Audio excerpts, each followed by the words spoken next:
The ballot. I'm going to call this meeting to order. It is now 6:30. Gosh, I'm trying to think. So, written comments submitted by 3 p.m. on the day of the meeting. Complete speaker card. It's everything on the agenda here for the rules for citizen participation. Speakers be limited to 3 minutes. While public criticism is not prohibited, disorderly conduct or disturbance of the peace, as prohibited by law, shall be cause for the chair to determine the offender's speech. We are now going to start this meeting at 6:30. And the Pledge of Allegiance, I'm going to give to Councilwoman Rangel. I pledge allegiance to the flag of the United States of America, and to the republic for which it stands, one nation, under God, indivisible, with liberty and justice for all. We do not have any ceremonial matters, proclamations tonight. Citizens be heard.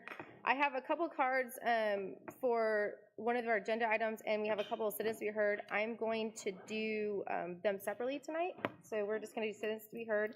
Speaker petition instructions are provided in writing at the beginning of the agenda. The Texas Open Meeting Act permits a member of the public or a member of the governmental body to raise a subject that has not been included in the notice for the meeting. However, any discussion of the subject must be limited to a proposal to place the subject on the agenda for the future meeting, and any response to a question posed by the City Council is limited to either a statement or specific factual information or recitation of existing policy. Texas Government Code 551.042 has not been posted on the agenda. We have 2 citizens to be heard. We have one written, and then we have one, I think, that is here. So we're going to do the one that was written in. It's going to be by Patrick Kane at, are you here, Patrick Kane? No. Okay. 1123 East Cedar Street in Rockport, Texas. At its core, local government exists to serve citizens, bringing citizens into the local governing process in what makes a government more effective, more inclusive, and ultimately more successful at serving its community. This can only happen if the city is transparent, and that is become a major issue at the city of Rockport. Agendas used to be uploaded in plain text. They're now uploaded as scanned images, which denies access to visually impaired users who use text-to-speech technology. The scanned images also prevent indexing by the search engines, which means citizens can no longer search the agenda archive for a given topic.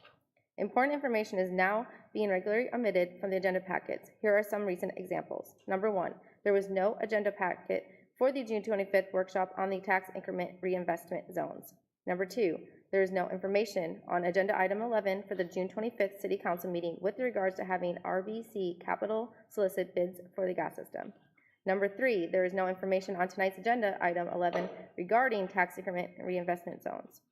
Number 4, there is no agenda packet for tomorrow's budget workshop.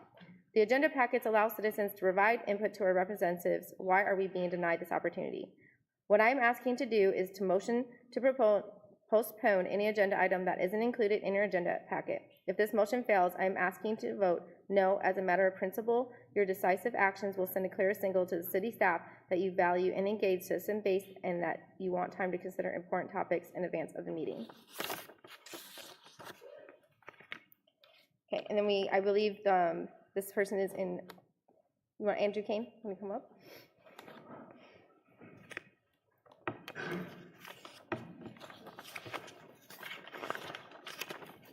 Andrew Kane, 2106 Lakeview Drive.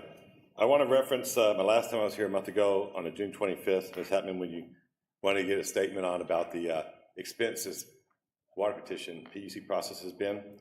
Maybe you just haven't been paying attention, but the reason why we're still in it 27 filings later and your attorney's bills are adding up is because the city hasn't done what the judge has ordered 3 times.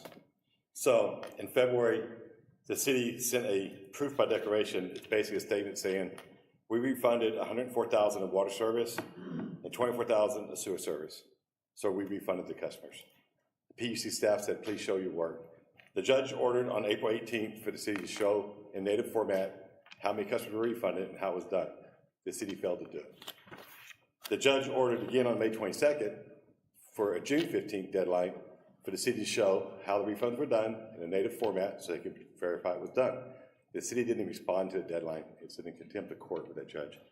So the judge ordered again, I'm gonna give you another deadline, June 15th, show the refunds. On June 15th, your lawyer responded, we can't do it. We need more time. been 5 months. So why are we still here? The city says we did it, we can't show it, take our word for it. It's $130,000 y'all refunded for 3 months of illegal billing. How in the world can the city not show in 5 months where the $130,000 went? It's unbelievable. I mean, y'all had to refund it. Y'all had to go through a process of identifying and refund it. But I cannot believe your accounting staff can't show a report of credits and refunds. Yes, we could drop the petition, but we have a responsibility to the people that we spent getting the petitions to make sure they got them done right. And the city's been saying for 5 months they can't show it. It's unbelievable. I bill more money per month than the city does. I have more customers per month than the city has in the water department. And I get it done with $150 a month software, email receipts, email invoices. I can run exceptions reports. I can run refund credit reports. I cannot find it believable the city can't show where $130,000 went. You're in contempt of 3 judges' orders. And that's why we're still here. The attorney just keeps prolonging and prolonging. I know you're talking about tomorrow, that's why I'm here today. But y'all got to hold the city staff accountable. Where did the $130,000 go, and why has the judge ordered 3 times, and the city has failed to show where the $130,000 went? How many customers? They can't even say how many customers were affected. It just said how many customers have been refunded, and where did it go? Show it, and the city just can't do it. Y'all pay a consultant for billing. You pay another consultant for sending out bills. What does your staff do? Because I can do it by myself on 15 locations. 13,000 customers storage bills, and another 200 RV bills with utilities by myself in about 2 minutes on my software. Y'all got something wrong with your accounting department. Thank you. Thank you, Mr. King. We're now going to go into the consent agenda. The following items may be acted upon in a single motion. No separate discussion or action on any of these items will be held unless pulled at the request of a member of the City Council. Would any of you guys like to pull any item off the consent agenda? Otherwise, I would like a motion. Make a motion to accept the consent agenda. Can I get a second? I'll second. Okay. All right, we're gonna go with Ward 1. I didn't call for him. I have. Do you want to do it right now? No, we have to do the call because I already made the motion. I'll do quorum after it. Okay. Ward 1. Aye. Ward 2. Aye. Ward 3. Aye. Ward 4. Aye. Mayor is absent. Thank you, Councilman Rangel. We're gonna call for a quorum. Ward 1. Here. Ward 2. Here. Ward 3. Here. Ward 4. Here. Mayor is absent. Okay, agenda item number 6. We're gonna do ordinances, resolution, and public hearings, special events. Hold a public hearing to receive comments for or against the proposed ordinance. So do I have to just open a public hearing? Right? The public hearing, do I just open it? Okay. I am holding a public hearing for the proposed ordinance of the special events. Who's talking? Who's talking on that? You want to do the resolution first? Yeah.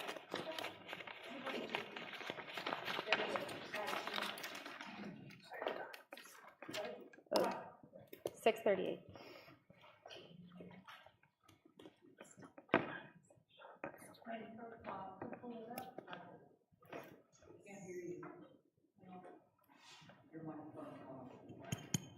She just turned it on. Oh.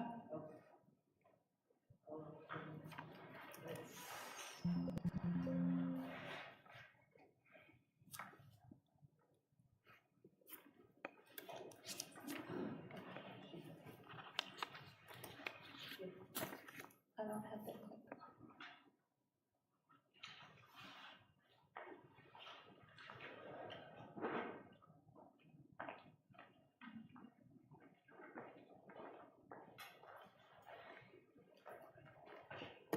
So some of this y'all heard last week during the regular meeting on July the 12th. And the city council requested that we postpone it so that we could make a few corrections and at the same time hold a public hearing. So what this ordinance is to help create a special event ordinance. This will help us to know what's going on in the city, as well as to be prepared for if an event grows from 100 people to 500 or 1,000. It also allows for other benefits for the city to reoccur or to collect some of the expenses that that are coming out of our budgets without, that we're not prepared or we know about in advance. So if you want to take it. Yeah, and the majority of this is what we covered last time, but we'll go over it again. Some of the challenges by some of the special events that we have faced in the past is public safety. These large gatherings of people that we have in our community require public safety and police officers to be present as well. And so this ordinance will require a certain number of police officers depending on how many people are present. As well as traffic management. It's one of the big issues that we have in certain areas of town whenever we have a large exodus of people leaving at the same time. That has to be managed, otherwise they're just all going to get boggled up, which they have in the past as well. Some of the noise and environmental impacts, we've had these calls as well. We've had complaints of noise and intrusion from some of the public events. This will address that as well. As well as resource allocation, which is the need for additional public services such as sanitation, additional employees, and policing that constrain some of our resources that we have on a regular basis. Some of the rationale for creating this ordinance is obviously regulation and control. We have to have some kind of regulation and control for these events that are in the city limits. The ordinance will provide a clear framework for the approval and regulation of special events.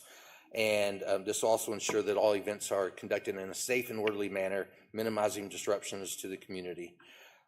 There's a permitting process established with this ordinance. It's establishing a formal permitting process that will help the city assess the potential impact of events and allocating resources. We can review this. We can decide how much that we need, and the ordinance actually spells out particularly how many police officers we might need for certain events. Some of the safety standards, the ordinance can set forth specific safety requirements such as crowd control measures, emergency response plans, and sanitation standards to protect the welfare of attendees and residents, and to mitigate some of the negative impacts for people who are not involved in these events as well, by outlining guidelines for noise control, waste management, safety plans, and traffic planning. The ordinance can help mitigate some of these issues. Also, one of the biggest issues is revenue generation that it has, because it costs the city money, a large amount of money to put on these events. Whenever we have traffic control, whenever we have waste management, whenever we have cleanup and police services, we need to recoup those costs as well. So this ordinance covers that. The ordinance does include a uniform application with detailed information that it has, and I believe you all have the packet. There's an application fee that's involved with this as well. There's a permit process for all events within the city limits of Rockport. There's time frames and there's deadlines involved with it as well. It addresses street closures. It all requires the city manager's approval for any special event to be authorized. And the city council can hear appeals if the city manager does turn one of these down, so for whatever reason. There's requirements for bond and insurance and other cash bonds as well for the ordinance as well. Continuing on with that, the event information, the location is also included. It has event components, street closures, security requirements for traffic and safety plan, trash plan. But what we included in the packet, what's new, is the communication form. There is now a reduced rate for nonprofit organizations, and there's clarification on the insurance bonds or the cash deposits for city property only. The approval process, there's a set of deadlines included in the packet as well. A special event approval team will meet to review the application and make a recommendation and possibly require additional documents if we find it necessary. And the team will consist of the city manager, the city secretary, the parks department, the police department, and public works as well.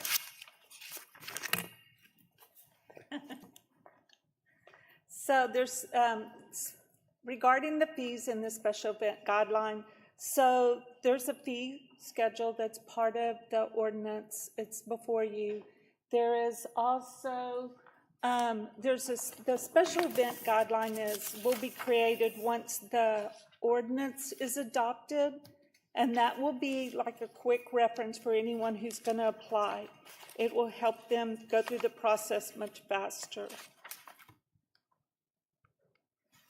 And then conclusion, this is just basically to help us balance the benefits of the special events and the need for public order and safety. It also puts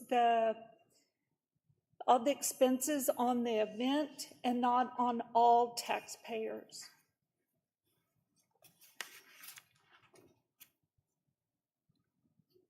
So now do you want to have the public hearing? Yes. Okay.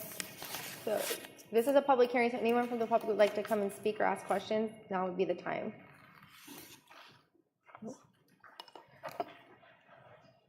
Then I close this public hearing at 6:46. Council have any questions of staff? Oh, sorry. Do you have any questions of staff? Do you want me just to go to number 2 though, and then? I'm sorry? I was gonna go to number 2 and then if they want to ask questions. Number 2, consider the approval on first of 2 readings of ordinance 1940, amending Code of Ordinances, Chapter 86, streets, sidewalks, and other public places by deleting Article 5, parades, and replacing said Article 5 as special events in an attached form as may be modified in the future by ordinances. Adopting penalties for violation of this ordinance in amount not to exceed $500 per violation. Repealing all of other ordinances in conflict therewith, providing for severability, effective date, and the publication postponed from the July 12, 2024 regular meeting. Shelley? I'm just available, and so is the chief, in case you have any questions. Does council have any further questions? Were they satisfied with what they Yeah, mentioned all there? the changes that we requested last council meeting seem to be taken care of. I did have one question that came up to me today, and I had already kind of mentioned to y'all. The navigation district has the festival grounds, and they were wondering how it affects their events that happen on their property. Do you want me to take that? You want me to start it, and if I don't? Yeah. Okay. There you go. So having the people, the vendors or the event holders fill out an application will help us with knowing what security companies are in town. It'll help us with help the chief knowing if he has to have additional police officers. It will help with, so we're aware of what events are in town. It will also help with traffic issues before they happen. Are they required to do this? I think is what they're wondering. It's because it's navigation I would say property. Yeah. We're gonna have to put on extra police officers, extra communication people if it's a large event. Sometimes they use our barricades, which that's addressed in there. If they don't need any of that, that's great, but we know who's in town and what's going on. And the chief can make the call as to whether or not he's gonna need additional people there. You know, if he needs 1 or 2 officers, are we gonna charge for it? Probably not. But if he has to staff full up, then yeah, we're gonna need to charge for that. Yeah, it's for the town. Everybody that's having an event needs to fill it out. Okay. And you guys will reach out and let them know. Keith and I have discussed, yes. Oh, along the same lines, Keith is in my ward and called me about this, and their question, Chief, you may chime in on this. If the event itself is happening on a piece of property that belongs to the navigation district, that's one piece of information, but the streets and all of the surrounding areas, and I'm assuming you currently provide police protection for navigation district property now, right? I mean, so. As an example, for the 4th of July, we're all hands on deck. We had numerous police officers that are supplied specifically to the beach because of the amount of traffic that happens on the navigation district on the beach. And it was a large amount of money that came out of our budget that navigation district was unable to pay back. And so this event will help fix that. And so as an example, and the city manager may have a different opinion, but as an example, the fireworks show is what drives the 4th of July. And in my opinion, they're a nonprofit organization. They would be the ones required to complete the packet. Okay, so the NAB district's question of if it's on a NAB district piece of property, that doesn't exclude them from this, because we're already providing police and a lot of other things in the streets, and it's kind of a moot point. It doesn't really matter. Still within the city of Rockport, and we're providing all kinds of services around it and what have you. So I think that answers their question. An example would be market days. It doesn't generate anything that we necessarily need to do anything extra. Correct. You know what we need to do? We need to do like, sorry, on the fly here. We need to let them apply for all of those events in one application, because we'll be dinging them every. I'd say like Market Days is a monthly. Yeah, so we need to, we'll put together something specifically for the NAB district. That's the primary user. It'll be just for them to make one application for all of their events. We might need to break out like the 4th of July or something big going on and have those separate, but we'll be logical and fair, but maybe just like for market days and the things that happen regularly, we just do one application fee. Y'all opposed to that? Yeah, It makes sense. That's perfectly fine. Yeah. It makes sense. So I'll put that together. It'll be logical. We don't need to change the ordinance for that, right? Nope. I don't think so. I was just gonna comment that I was able to listen into the last meeting, and y'all brought up a lot of good points, and thank y'all for that. I think y'all covered anything that could have been covered with questions. I just wanted to point out that this is not affecting things at Memorial Park, birthday parties and small events, because I think that's covered in there. It's the number of people, 300 or greater. So the question was raised to me about parks, and if I have a kid's birthday party, do I have to do this? And I said, no, just read the ordinance. But I want to make sure that I'm reading it correct. That The guideline will help with that too. small events like that don't matter. We're not coming for your front yard barbecue or anything like that. Just if it's gonna have an impact on police, roadways, things like that. It's definitely for events, large events, like the Crawfish Festival that we've had several years now that we didn't have any control over traffic or they hired officers for that event, but not nearly enough officers, and those officers were strapped. Any street closures that we have in the downtown district, that's what this ordinance is meant for. All right, I think y'all did a very good job with it. Any other questions? I move to approve item 6 as presented. I'll second that. Okay. Ward 1, Aye. Ward 2, Aye. Ward 3, Aye. Ward 4, aye. Motion passes. For the, okay. Agenda item number 7. Consider approval of resolution 2024-15R, amending the authorized representatives to transmit funds for investment in tax pool prime, and are each further authorized to withdraw funds from time to time, to issue letters of instruction, and to take all other actions deemed necessary or appropriate for the investment of local funds. Robbie? Thank you. Good evening. What this is just some cleanup. We passed a resolution back in October of 2023, adding Vanessa, Teresa, myself, and Lorenzo on this document. And with Teresa having retired, it's just some cleanup. We're now trading out Teresa for Shelley in her place. And this is for the tax pool resolution. You guys have any questions? Move to approve item 7 as presented. A second? I'll second. Ward 1, Aye. Ward 2, Aye. Ward 3, Aye.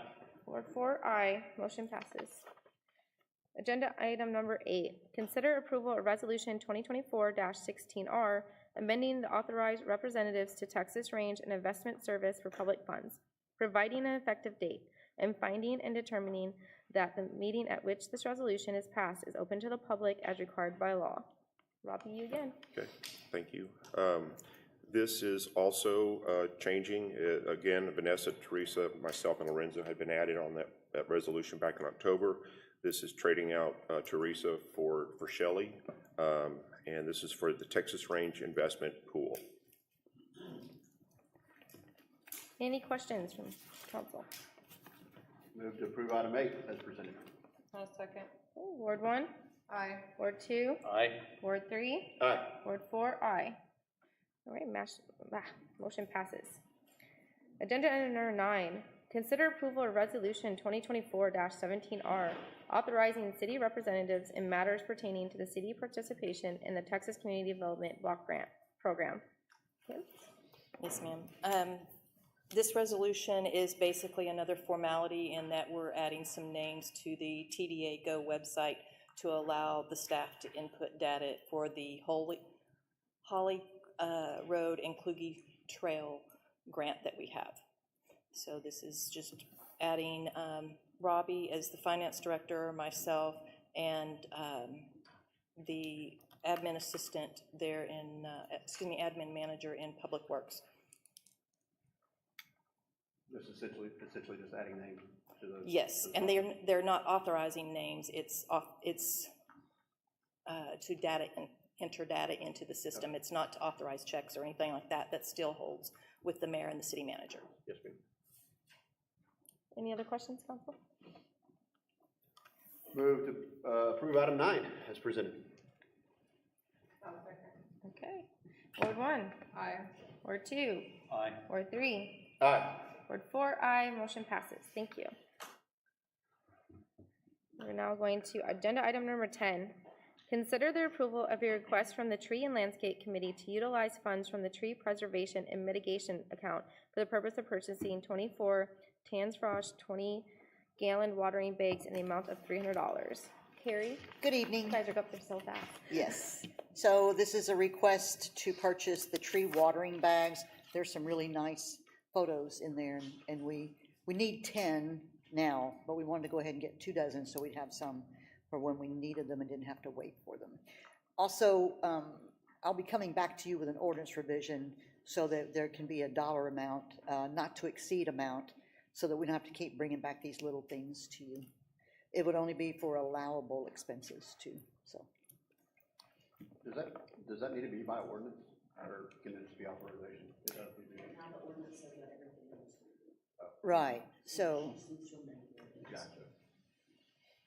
probably the next council meeting I'll have that for you.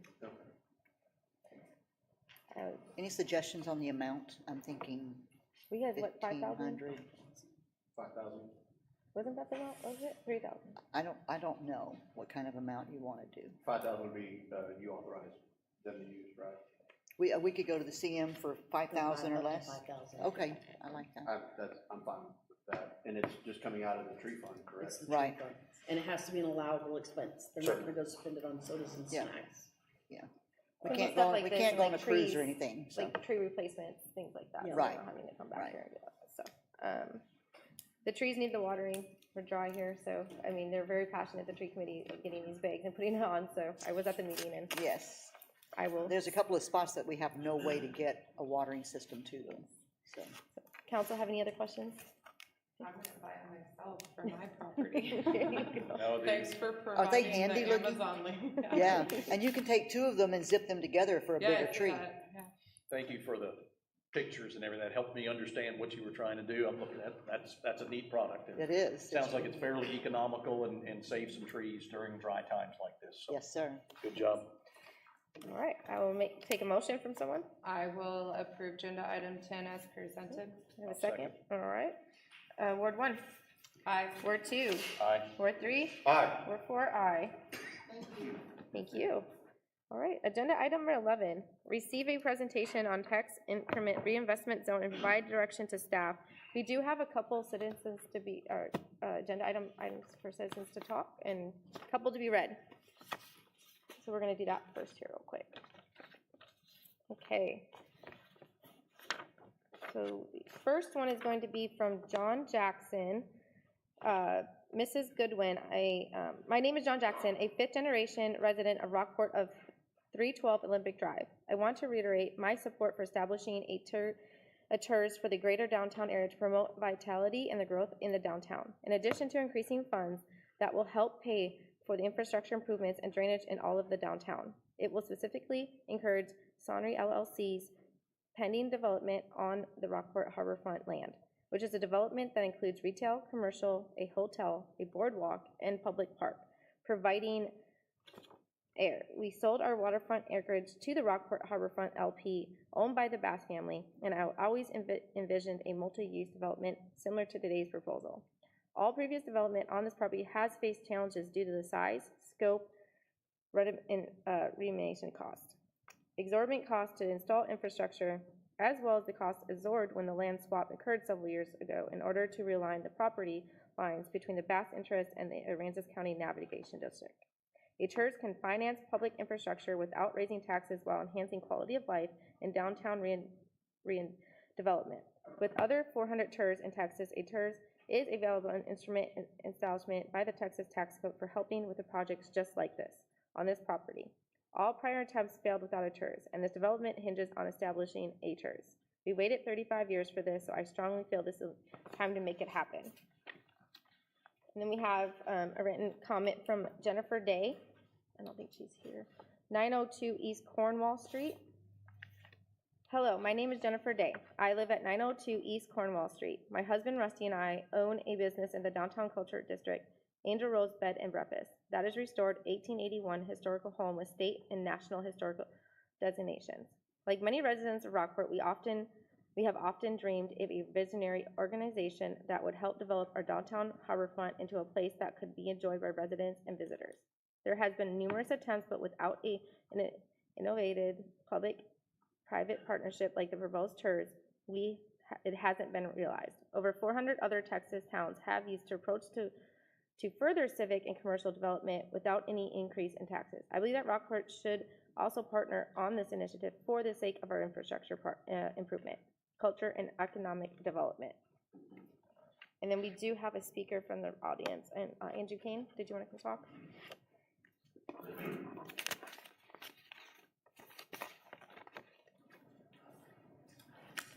Andrew Kane, 2106 Lakeview Drive. So it's very disappointing, as I've been to, seems like hundreds of meetings, that agenda packets show the presentations. It's just really easy to include it in our 200-300 page. Sometimes it seems very intentional that things like this are left out of the agenda packet. So when I have to come speak before they do the presentation, I have no chance to read it. And I think it's disrespectful to y'all too that you didn't have the weekend to prepare your questions and you're asked to give direction on something that it should be in the agenda packet. I'm speaking here blindly. But what a TERS is, you can make it sound pretty. A TERS is, let's take all the improved property taxes from this area. Instead of going to the general fund to help the general public, it's just going to go back to them in that little section only. So let's look at this downtown area. The EDC, which I was a part of at the time, Chamber of Commerce, the city staff, and a big pack said, let's do the downtown anchor project. Courthouse, Celebration Plaza, and City Hall. The downtown anchor project, the citizens invested $60 million. And what we told, it's an anchor project. Why are we calling that? We invest $60 million of the citizens' money to downtown. It's going to revitalize downtown. It's going to bring new development.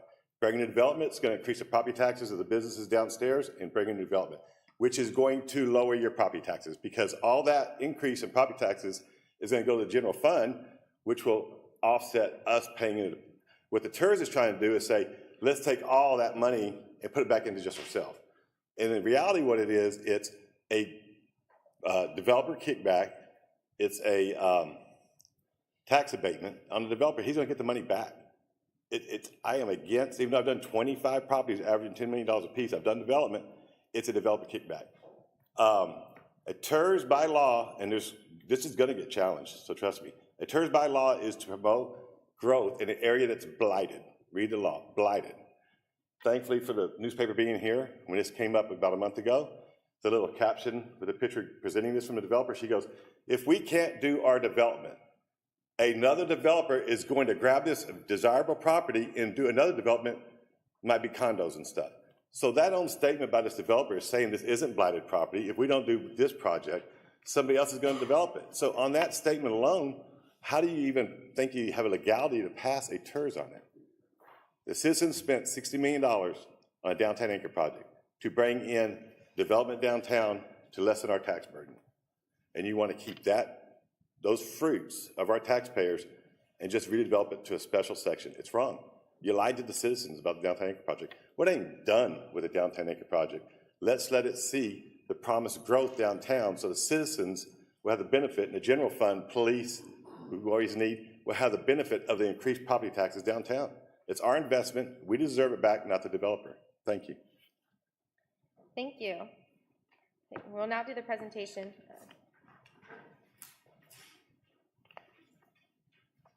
Mayor and Council, a few, maybe months back now, we had talked about the downtown, the Bass property development, and Travis came and gave us an overview of what basically a TERS was. Now he's run the numbers, and he'll have a more in-depth presentation for you and what we could expect from the project and what we could expect to be invested in infrastructure. And so then after you have his presentation, if you have any questions, let us know.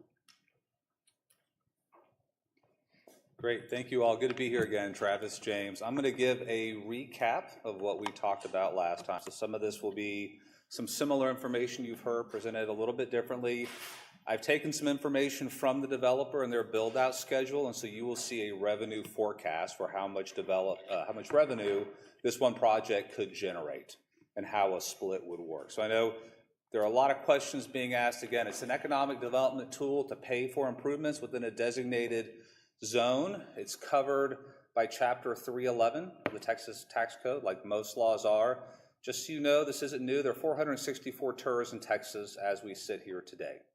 Doesn't mean you should do one, but just so you know, there are 194 cities that have TERS. Some cities have multiple TERSs, whatever the proper plural is. Houston has about 20 of them. 70 counties participate in TERS. So again, these are being used all over the state. I mentioned last time the comptroller produces a report that tells you where these are, who's participating, what the purpose is. There is no tax increase. It does not raise anybody's taxes. It's created by a governing body or by a petition of 50% of the property owners based on the appraised value. Cities can allocate tax. This chart, a little bit hard to read, but it just shows you the growth. This data is from the comptroller. They don't produce 2022 data. They show you the previous year. So you just see the growth over time that the number of TERS have increased across the state. In fact, in the Express News today, I was reading it before we started, and they're talking about using an existing TERS to pay for a new Missions baseball stadium.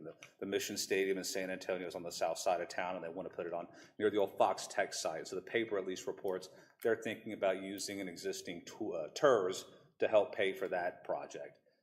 Pays for public infrastructure to attract new businesses and encourages development, thereby increasing your property values and long-term property tax collection. It does reduce the cost of private development by providing reimbursements for eligible improvements. Again, state law tells us what's an eligible expense. You just can't pay for anything. The state law outlines what would be an eligible expense. You heard from the developer. I'm here on behalf of the city. I'm not here on behalf of the developer who presented last week. They talked about the public infrastructure costs that make developing this site hard.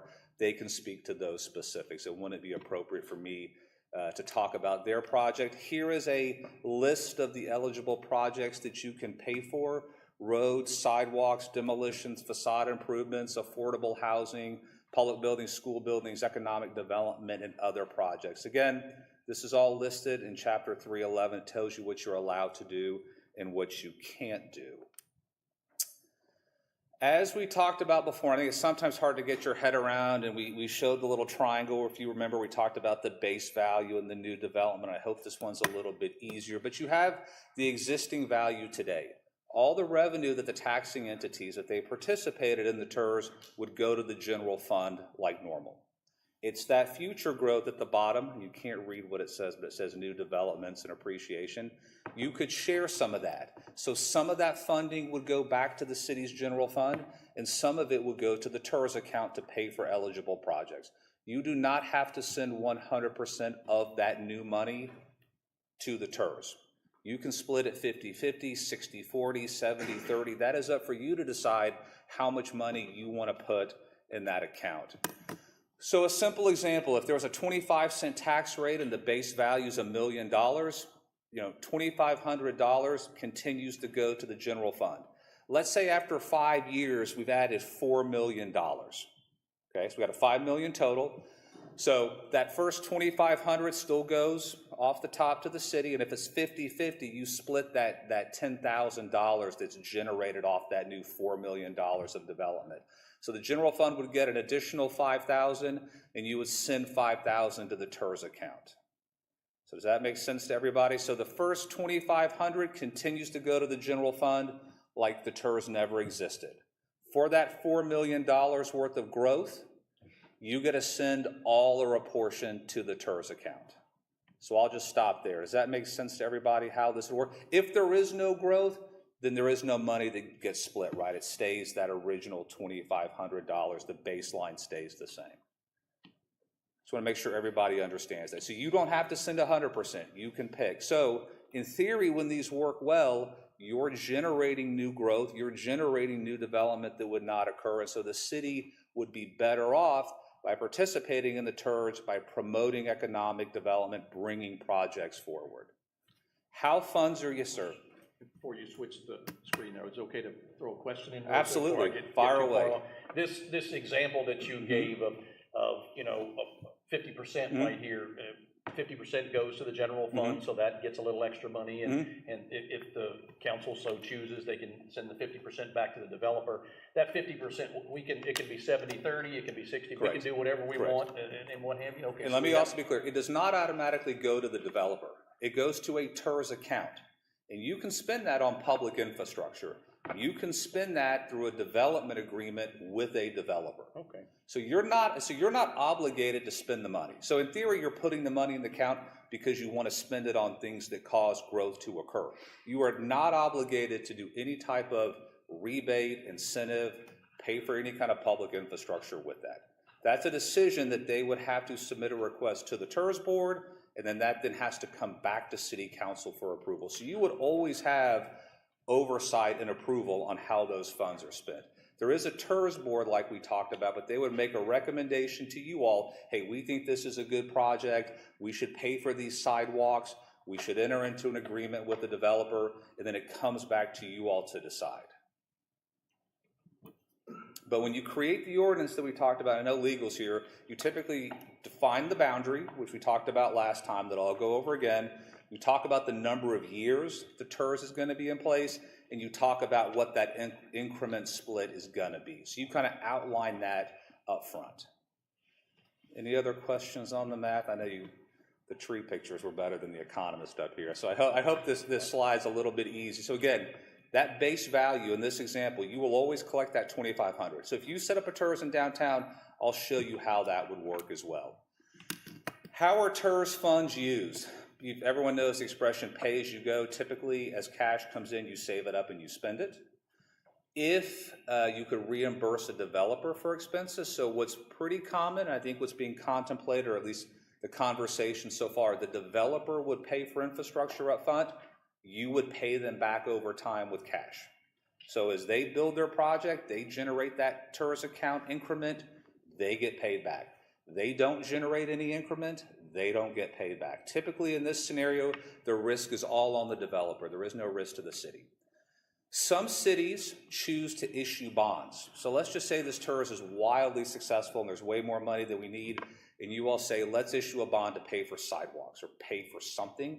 You could issue debt, and you would work with your finance department, make sure you had the right coverage ratio, that there were enough years left in the TERS. You can also create what's called a local government corporation and assign their revenue streams. That's complicated. People don't do that. But these are sort of your options that are allowed how to do that. We talked about this last time. I call these my 2 key rules. You can't have too much residential at the time it's created, not what it looks like at the end. We talked about some master plan communities that were greenfield. They were ultimately 80% residential, but at the time of creation. And the other one just says you can't have too many of these based on how big you are as a city. That wouldn't be an issue here because you don't have any TERS. Okay?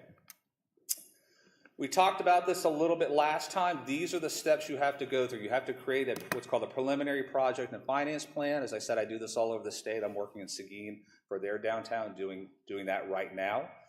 You have to publish a notice just like you always do. 7 days in advance. You have to have a public hearing. You just had one of those tonight. Then it gets approved on second reading. Then you designate a TERS board.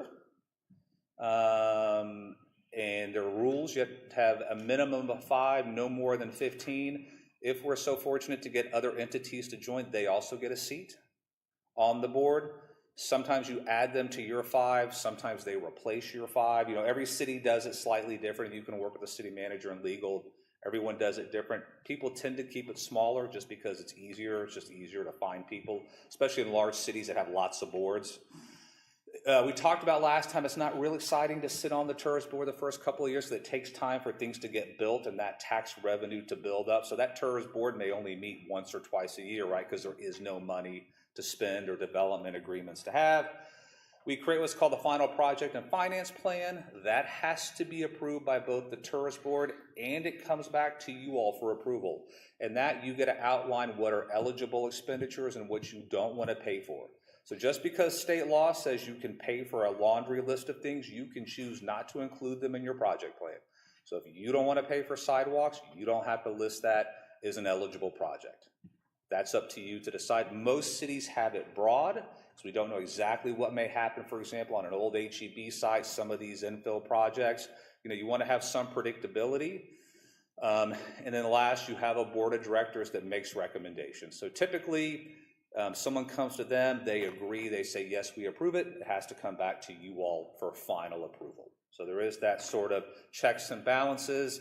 The meetings are open, they're transparent, they're meeting minutes, they're meeting notes, just kind of like a standard board that you have, nothing different. We talked about the downtown core is based on your downtown plan and some other work you've done. We talked about the properties in the downtown TERS. If you remember, those are the different state land use codes. There's some, the appraisal districts list some things as waterfront, which is not a state land use code, but they list some as waterfront. You have the EX, which are exempt properties. Some are owned by public sector organizations like the NAV district. Other are an arts center. Other are city properties. So you have different kinds of exempt properties. You know, religious institutions, organizations count. So there's different types of exempt property. F1's going to be your commercial. RL is residential living. There is one of those in the district. And then that X is going to be public sector property. So those are your land use codes, and it does comply. We went over this last time. This is preliminary 2024 values. Remember I talked about that baseline of $1 million in my example? Your baseline, now again, these are preliminary, so they got to get certified, but let's just say they don't change. The baseline value would be $29 million and change. So all the tax revenue, you know, your rate goes up and down. If you remember last time we talked about your tax rates go up and down all the time. So it's whatever tax revenue you generate off that $29 million flows to the general fund. So if your tax rate doubles, you get more than you're getting today. If you cut it in half, you get less. But the calculation is all the tax revenue generated off that $29 million goes to the city's general fund. Oops. Yep. All right. So I'm going to jump ahead to this. This is what you get right now. These are what the taxing entities get off that $29 million. I list the tax rate for 2023 to the left. The county has the county, the road and bridge. I put the NAV district in the city. That's how much they get. Tax rates, you know, everybody gets $225,000, and then I just multiplied it by 25 years. So if we did a 25-year TERS, most are between 20 and 30 years. A lot of cities extend them, but most set them up just because development takes time. So most big projects, you know, we put the TERS in place, they do the planning, it takes 2 years to build a phase 1, then they take 2 years to build a phase 2, then it takes 2 years to build a phase 3, and sometimes the payback is 10 or 15 years, so you need that 20 or 25-year runway. Does that make sense? So right now the city's collecting about $100,000 off the downtown with that tax rate. If you kept TERS in place for 25 years, you'll get 2.6 million. So I just wanted to show you all, this is the baseline revenue that each of these jurisdictions are getting off that. All right, so what did I do on the forecast? I assumed that 25-year time horizon. I held your tax rates constant. Tax rates historically had gone up for a while, but then as property values really increased with low interest rates, tax rates went down. now that as people are protesting values, tax rate, the tax rate kind of goes up and down, and y'all do that effective tax rate calculation. So tax rates kind of bounce around. I held them constant. I assume properties appreciate at 3%, 2.5%, 3%, that's pretty standard. I assume no new sales tax. The developer provided me a high-level build-out scenario for the Rockport Marina Village. They presented that to you last time, if y'all remember. Scarlett stood up and she walked y'all through her project, so she can speak to that.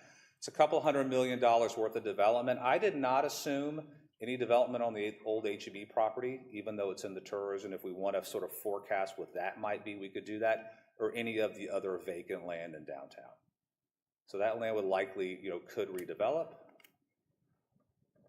You can't scoot the screen up, can? Okay, we can't scoot the screen up. I will tell you that council sees it a little bit better. Okay, so what you see there is I picked a 60-40 split.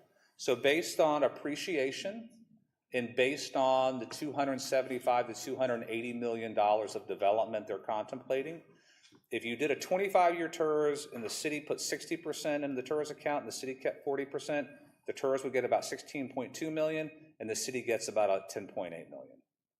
Does that make sense? So you're collecting that base value that we talked about.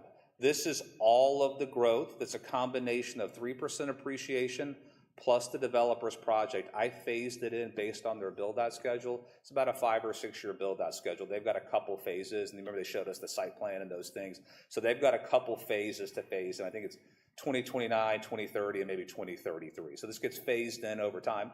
The county, same split, 14 million would go to the TERS if they participated, 9 million to the public sector entity, road and flood, NAB district. So the total, if you did a 60-40 TERS and everybody participated, the TERS would get about $34 million and the public sector would get 22 million. And so they can speak better than I can. They have some high infrastructure costs, the bulkheads, the roadways, the sidewalks. So you would have $35 million in this TERS account if they built their project according to schedule, according to plan, that you could use as a reimbursement for their project to pay for the infrastructure. You could choose not to give them any of it. But that's how it would work on a 60-40 split. So I'll stop there for a minute. Does that make sense? So, I think they are going to come to you, no surprise, which is why I was brought in by Vanessa. They're going to come to you for they believe they have a fair amount of public infrastructure that would be eligible for reimbursement. The process would be, you need to kind of know what the numbers will be. You would create the TERS, you'd go through that process, you'd have a TERS board, then you would enter into a development agreement with the developer for whatever you chose to reimburse them for or not. So going through this TERS creation process does not obligate you to ever enter into an agreement with the developer. You just have to put this tool in place, try to get the other entities to join, and then the one TERS would enter into an agreement with sort of this pot of money, which is those public sector entities collaborating. So they're sort of working on a deal with that one entity. I'm sorry. So if, say, just as an example, the city and the navigation district decide to participate and the county objects to it, then we would only collect from the city, road, flood, navigation for the total, correct? Correct. And not that it would occur, but only one entity could go into it as well? Correct. And some do for different reasons. Everybody has a different reason for why they enter into, whether you call it a public-private partnership, whether you call it an incentive. Every community has its own needs when it comes to community development and economic development. I think of the city of Kyle, right down the road from Austin. They really want restaurants and retail so their citizens don't have to travel. They get 50% tax abatements and sales tax reimbursements for the first 3 years to just get restaurants. Other cities don't do it that way. So I think it would be most effective to get as many entities participating as you can, because ultimately the developer has their costs. They'll have an ask of the public sector in general. And so if the county does not participate, they would need to try to negotiate a separate agreement with the county or not. Just while we're on the page. Yes. I know that you had just said one could participate alone, but would that also be applicable to the navigation district? Are they capable of a single participation in a TERS and creating their own? I don't believe the navigation district can create a TERS. I believe only cities and counties So can. we can only do it in combination with them, or the county with them. So I'd probably defer to legal and want to look that up about how navigation districts could do their own agreement, but there's probably ways that if they chose to enter into some kind of cost sharing or, development agreement, or however they're leasing the property. I mean, and so to be clear, the nav district would still own their property. They would enter into a ground lease, and the developer would build the property. Yeah, the statute only allows a county and a city to determine enterprise zones. That's where the navigation district is limited. They have no ability to determine what an enterprise zone is, which limits their ability to be the self-creator and sole entity within a TERS. So they can only choose to participate with one or the other. I got you. Thank And you. what's most common is the city creates it. School districts are allowed to participate. They tend not to, because we talked last time about Robin Hood. College districts do. So Del Mar College participates in Corpus Christi area in TERS. Downtown Victoria, the college district's participating in a downtown TERS because they own a theater in downtown, and they want to see the growth of downtown because they own facilities in the downtown. So they chose to participate. Other college districts say, no, it's not our mission. It doesn't impact us. But again, it's most effective with everyone coming together, because the belief is you'll be better off with this development.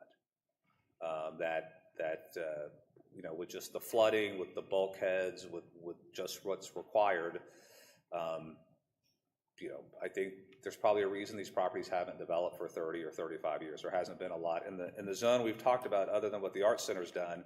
There hasn't been a lot of new significant private sector development. New buildings, new structures, those kinds of things. Can the county create a TERS in the municipality without us participating? Yes. They typically, sure, there's probably a reason, I don't know, maybe local politics that works that way, but it's most common for the city to create it, then the county comes in and joins. Most times entities tend to join at the same terms, not always. So if you say we're coming in at 60%, it's unlikely they're coming in at 100. So we have these conversations, people know what's going on, and so what I see across the state is the county will say, yeah, the NAV district will come in for the same terms you're coming in for. The other thing that you can do is put a not to exceed. So I do a lot of this work in Cameron County. The county says, okay, we're comfortable with this, but no more than an amount, or we have the right to leave. So there are different provisions and different safeguards you can put in place. You can change the boundaries we talked about. It's always a little bit easier to get it right the first time because you have to keep track of 2 different base years. You can change the increment. Now you get into what your interlocal agreements say, but most of them leave it constant. Your development agreement with the developer says you can't lower it or raise it. If you issued bonds, you have to keep it the same. Your bond covenants would probably tell you you can't adjust it or shorten it. But again, if this is successful, you can shut it down early if you don't have any debts or obligations. If this doesn't go anywhere in 5 years and you're not generating any increment and people are frustrated, you could also terminate it. That's another possibility. If you terminate it and there is a balance in the accounts, that money gets split proportionally with the folks that put the money in. So if you put in half of it, you get half of the balance. If the county puts in 25%, they get 25%. So the money, whatever balance, goes back to the entities. So this is what the forecast would look like. What's common, again, is a developer would say, I'm going to come ask you for a reimbursement. You say, yes, we agree. Here are the terms and the conditions. They build whatever they're going to build. And then as the money flows in, they submit their invoices every year and they get reimbursed if the money's there. And it may take them 10 years to get paid back, 15 years, and the risk is on them. That's the common way these are done. And it is performance-based. If the money's not there, the city's not on the hook for that. Correct. That infrastructure, those costs. Correct. The developer can't come back against the city and say, look, we were in the tiers and we agreed to it. Because your development agreement would say we're only going to reimburse you if the funds are available from the TERS account, right? I mean, so you put all those safeguards in place and they know that. So the TERS is what's doing the reimbursement. And again, what's not uncommon is, there's economic cycles, interest rates are high. It could take a long time. They may run out the clock and it may be in year 25, and they might ask you to extend it for a few years, and that council could choose to do it or not do it. But that development agreement will set out the terms and the parameters, and you all would obviously have to approve that as well. Okay. I have two other questions. Sure. You kind of touched on it just a second ago, but how would we get out of a tiers if it's non-conforming? That's just by ordinance, or just dissolving the tiers, I guess? I'll take a crack at it first. You would have to have a public hearing. You dissolve them the way you created them. You'd have a public hearing, and then you'd have to vote to dissolve them. I guess that'd be dissolving the board, and then... Yeah, the board goes away, the zone goes away, it ceases to exist. And then each entity that entered into the tiers would essentially have to do the same, or... You would be the only entity that, since you created it, you would be the only entity, you would end it, and I'd have to look at what the interlocal agreement says, but it would say if y'all leave, they leave too. So all of those things get spelled out. So yes, the short answer is if you dissolve it, they would also say we're out of the TERS as well, and you would return the money. And then, so forgive me, but I did read the tax code, which was fun. So 311, so 311.005, the criteria for the reinvestment zones. Can you? It was stated earlier that this is blighted. Would be the only. It is not blighted, and it would be challenged. But reading this, it seems that there's other. It doesn't just have to be blighted. Correct. There's a list of faulty sidewalks, unsafe condition, layout. So the first bullet you're referring to, there's 4 ways, and then again, I won't play attorney, but there's a bunch of lists on the first one, and then it talks about a petition of property owners being the last one, which is another way. Now, if you have a petition from property owners, your board composition is slightly different. The state senator and state representative would also have a right to be on the board. They typically don't. The other one says if the area is predominantly undeveloped, which this area is, more than 50% of the property in this zone is undeveloped. So I believe there are a number of ways that this TERS would qualify, but I'll... Just based on the discussions, there's eligibility there. Of course, it's all gonna happen, it's all dependent on whatever the final development looks like in order to be able to make that determination for sure, but obviously you'll have the ability to make those legislative findings when that's needed. I think that's all I had, sorry. No, I'm here all night for y'all. Your example of the potential is 34 million total if everything went perfect there. I know we're talking about potentially designating a TERS zone, and we've got one developer that's looking at doing a project, but the zone is much larger than just that project, and I'm assuming the hope is that other projects will spring from it and what have you, and they'll come to apply to the board if they so choose and what have you. But this 34 million potential, hey, that's what might happen here. Was that based on that zone with that project only, or all? So it was 3% appreciation of the baseline. So just right, the property's worth 3% more, next year, and then 3% more. So a little bit comes from just appreciation. The bulk of it comes from their property. But so yeah, so if you thought, so I haven't factored in, let's just say the old HEB property. They may come to you and say, we have this plan. This is what we want to build. We're asking the TERS to reimburse us for what we believe are eligible expenses.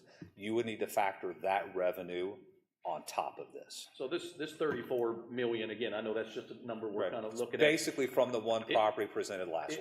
If the particular project that those folks are discussing comes to fruition and what have you, it could possibly produce this.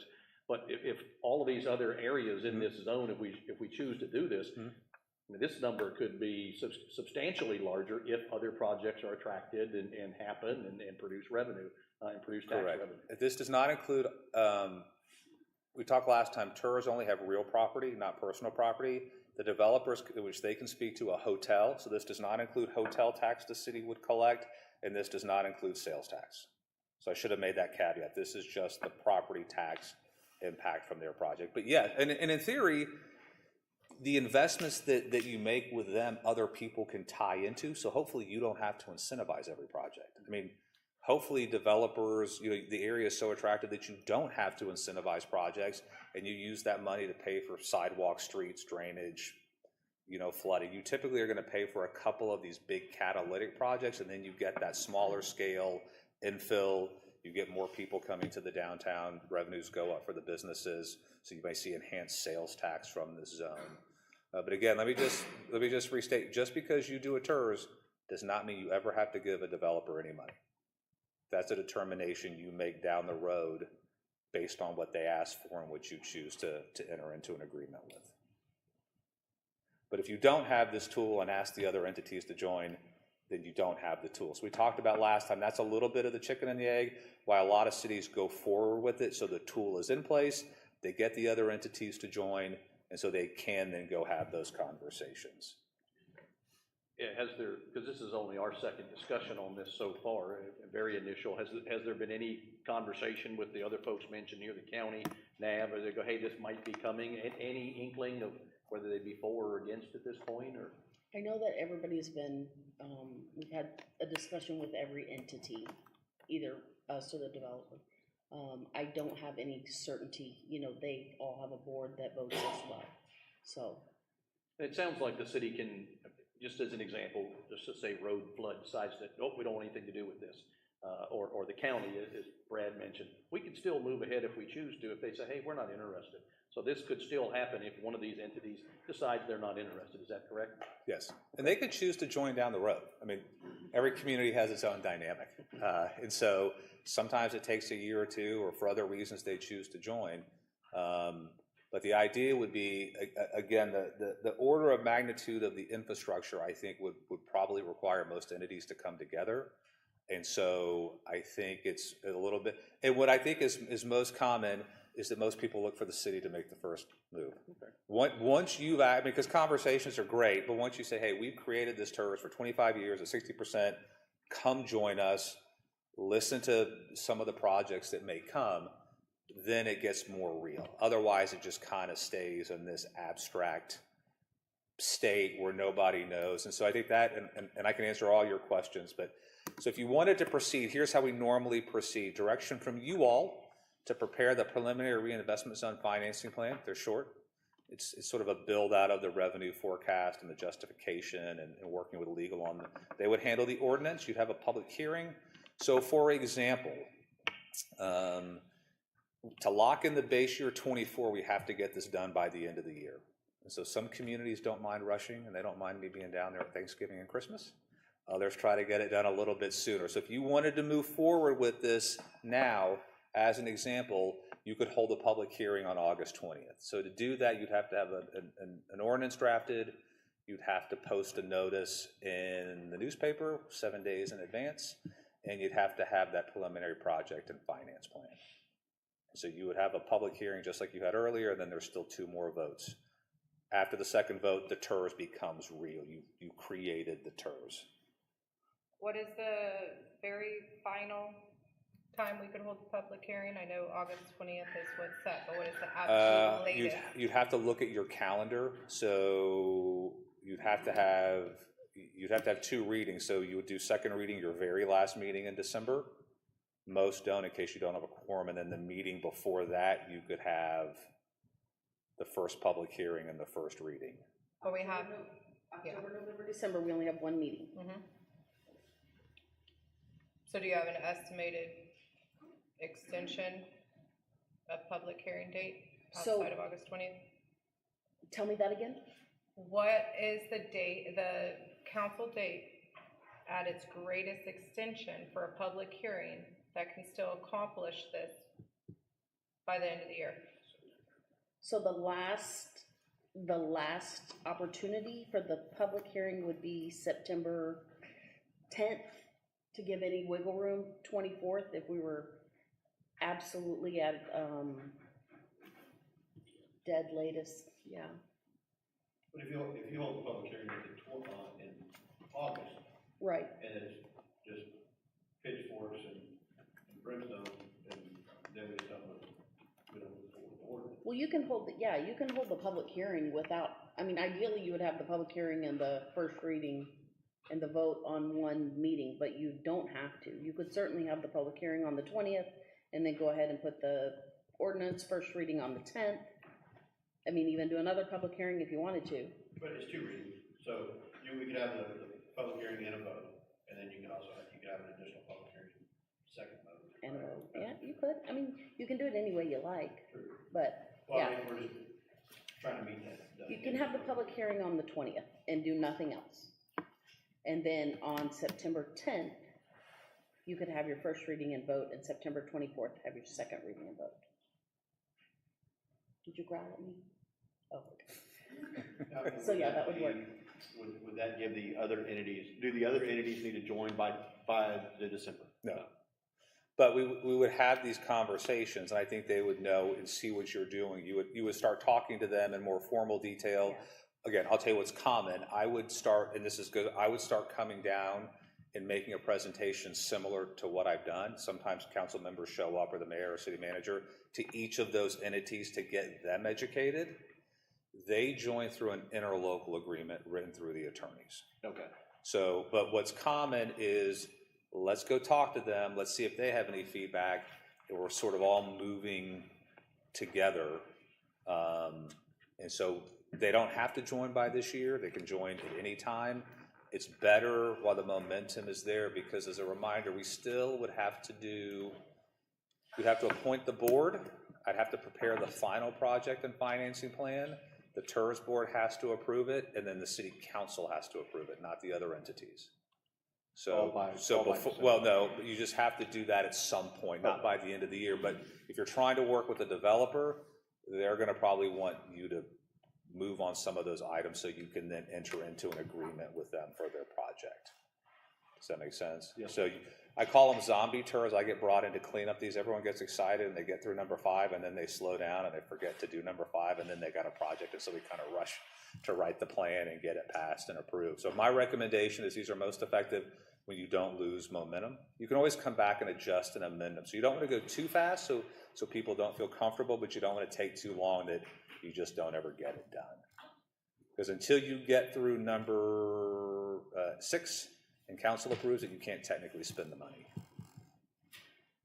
So I guess tonight we just gotta give them some direction. Are you guys comfortable doing the public hearing on the 20th? I'm always gonna be an advocate to hear what the public has to say about something that directly affects them. So I'm gonna push this out, especially since it's within my area. I wanna know what the merchants have to say. I wanna ensure that they're well educated. You've given us a lot of benefits, but where are the disadvantages of this? It has to exist, and to properly weigh any valid decision, we need to know the disadvantages. So can you tell me the disadvantages that especially my merchants are going to face within that area for this development? That I feel like this feels to me like more of a partnership for development than infrastructural improvement. I don't feel like, I feel like if we should do anything within that area, should be an absolute support from my merchants. And it should be as what we have needed, which is the infrastructural improvement. But I feel like this is more of a convenient partnership now that we have a developer coming in. So I want to know, where are the disadvantages, the actual transparency disadvantages that could be faced within the boundary of that area? So the first disadvantage, I think we talked about, I don't remember, is that nothing happens. You go through this process and you create the TERS and people get really excited, and then nothing happens and people get frustrated. Hey, why do we spend all this time, effort, resources talking to the county, the NAB district, and nothing happens? The downside for the businesses, I mean, in theory, if you're making investments that they would like to draw more traffic and fix sidewalks and improvements, there is no tax increase on a property owner. A property owner doesn't have to do the calculation. Finance does in conjunction with the CAD. They say, here's the roll this year, here's the roll that year. A disadvantage is that, you know, a business owner just doesn't like a project that you're funding. They may just say, I disagree. Another disadvantage, and I guess it just depends on your view, you are segregating some money that doesn't go to the general fund. You are putting money in that special TERS account. You are likely going to be spending it on public infrastructure in partnership or in conjunction with the developer. And I think the development team can speak about the sidewalks and roads and the bulkheads and all the public spaces they presented to you last time. So merchants might like it because they say, hey, it brings more people down. Not liking the project would be one. Some people are just against the government being involved in promoting economic development or public-private partnerships. I don't know that I say that's a negative. That's just more of a philosophical, we just don't think that's the role of government. So as far as like affordability, okay, of our business owners down there, the tax rate's not going to increase, but the assessed value of the property is, which therefore in return is going to increase the dollar amount that is going to be owed every year. And with greater development comes that greater overhead, right? So, I mean, is there a downside to this zone where some of my small businesses down there may not be able to afford to maintain as that growth occurs?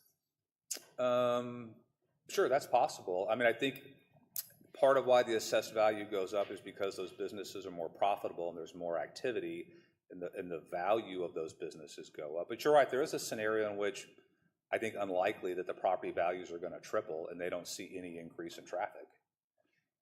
But you're right. I mean, you make any kind of investment though in the downtown, and that's true probably whether you use a TERS or not.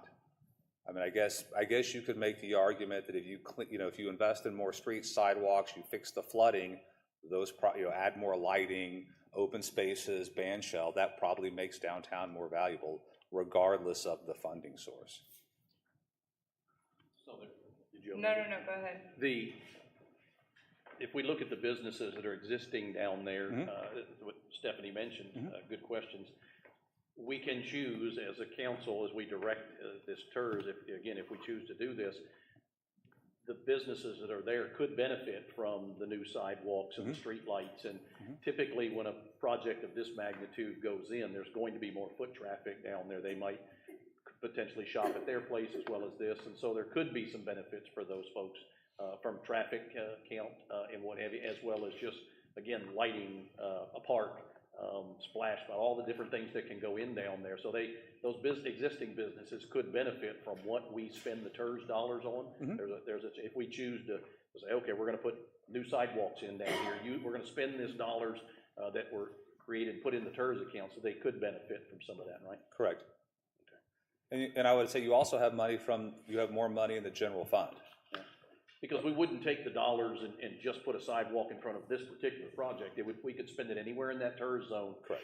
And what have you. And it would behoove us to try to spend the money fairly and intelligently across that zone, not just, even though the dollars came from that particular investment that happened in that particular part of the TERS, we can spend those dollars in the TERS, right? Correct. Okay.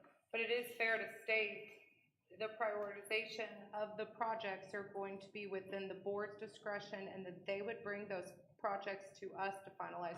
We wouldn't have control over prioritizing them. So what's important to us within our areas may not be a priority to the board, where they may seek greater development, where we would want to seek improvements of infrastructure. Go ahead. You guys determine the board. If you all appoint the But board. it's still, I mean, it really still does offset our involvement. Well, you and can put your prioritize. business owners, you could put a business owner from there on the board, so they're represented. And even if the board brings us a project, let's just say that whoever this board is that doesn't exist yet, they bring us a particular project, and they think it's great, it still has to pass council. Correct. If we look at it and go, wow, this is not something we want, we can, I don't want to use the term override, but we can say no to that board. Yes. And some of those things you could outline in a different way to think about it, what's more common on the project and finance plan, if you don't want things to be an eligible expense, then don't approve a plan that has those as an eligible expense.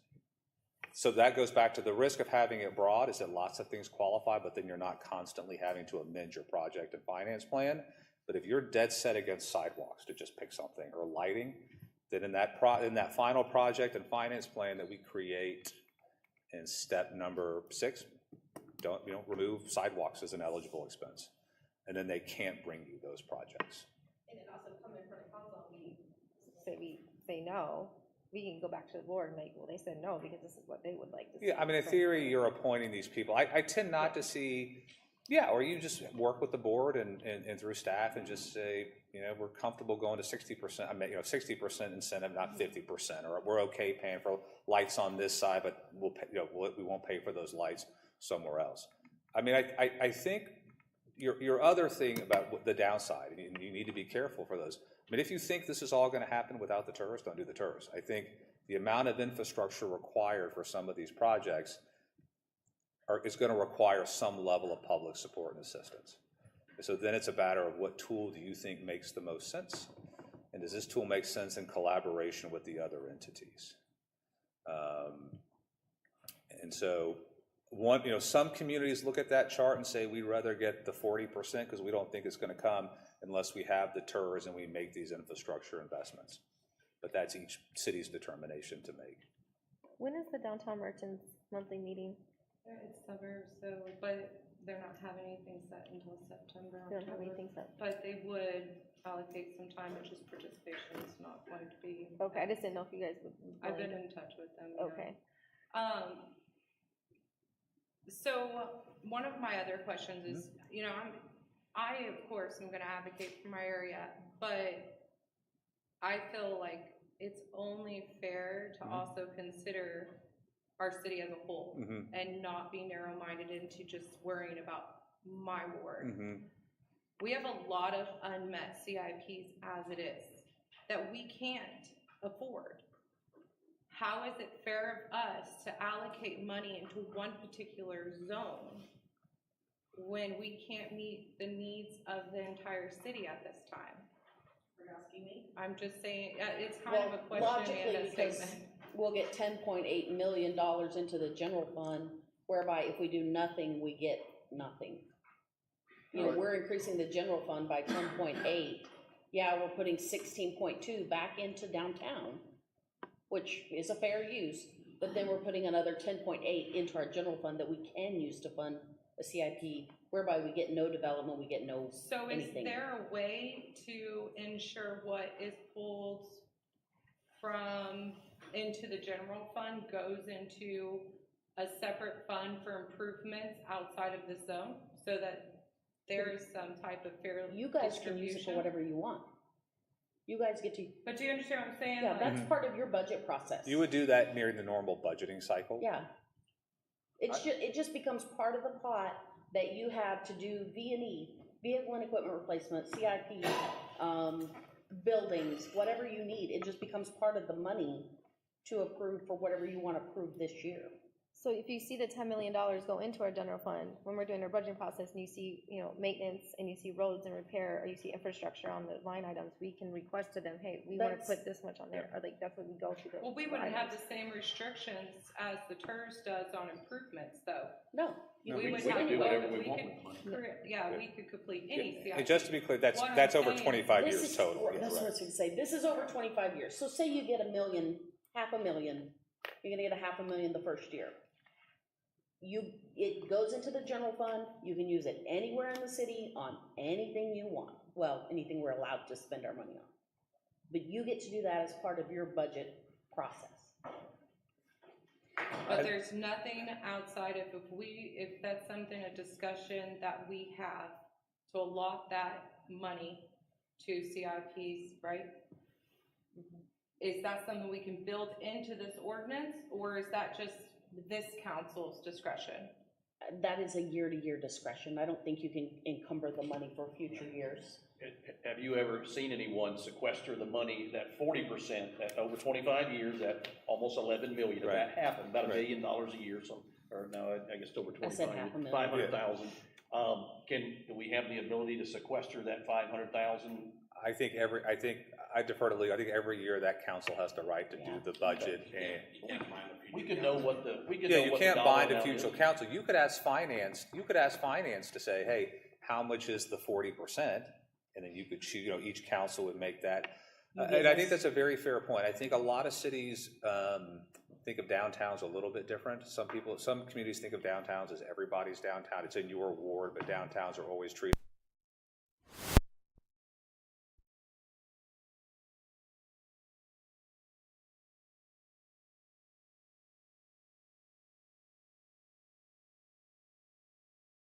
public sector costs for you.